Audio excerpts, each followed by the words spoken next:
Hello everyone, welcome to another top 3 video. Today we're going to talk all about the top 3 Orc Warlord traits.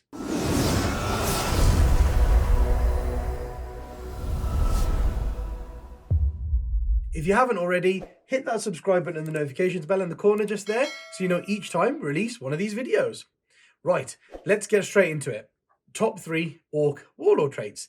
Now, I know Orcs aren't the most competitive army out there, but they do have some really cool Warlord traits, and if you're looking to use them, I think this is the best way to maximize what you get from your Warlord trait.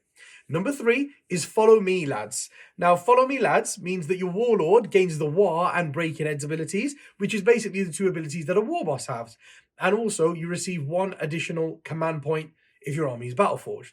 Now, it also says if your Warlord already has the War and Breaking Heads abilities, the range of the abilities is increased by 3 inches.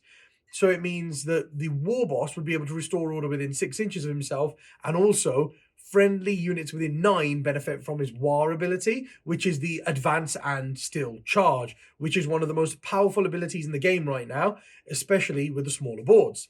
Now, you can make that bubble bigger by obviously putting it on a War Boss, but I think primarily this is so that you can put it on, say, your big mech with the custom force field, so you can have like 2 bubbles of War, essentially. One from your War Boss and one from your big mech without taking a second War Boss. So you can have just a custom force field guy giving everybody an invulnerable save, and then he can just he can just make everybody still charge after they've advanced, which is awesome. So functionally, that's definitely one of the best. That comes in at number 3 for me.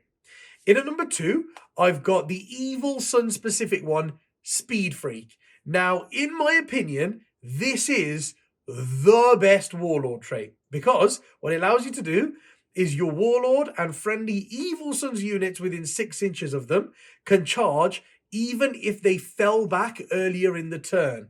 Now, one of the best ways people have of tying Orcs down is by charging them with what in the meta right now is a lot of 2+ armor save bodies, like Vanguard Veterans and Terminators and stuff.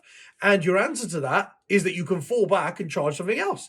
So I think this is amazing. The fact that you can already advance and charge, then this Warlord trait lets you fall back and charge, and then you can reroll any or all of the dice when you make your charges. This is just a massive force multiplier. So I'm always a big fan of these. I talk about these in all of my videos. That is definitely, in my opinion, the best Warlord trait you can take.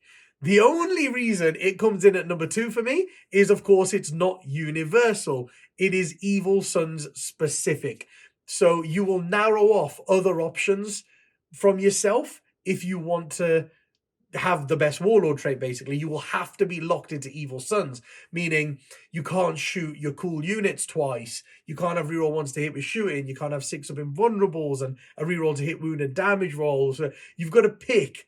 You know, you're losing out on other cool things by taking Evil Sun specifically anyway. That's the only reason it's number 2 and not number 1. So in at number 1, I have Brutal but Cunning, because it makes one guy absolutely smash face, and also it is generic, so anyone can take this no matter what clan they are.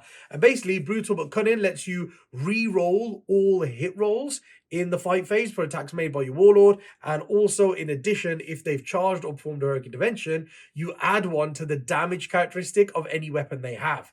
Now, it doesn't say excluding relics. So if you put the Killer Claw on this guy, he is now re-rolling all hit rolls, re-rolling all wound rolls, and flat 4 damage. He will do a hell of a lot more than you think he's going to. And if you spend 1 CP before the game, of course, if you don't have Ghazghkull in your army, then you can make this guy the biggest boss. And he has 5 attacks.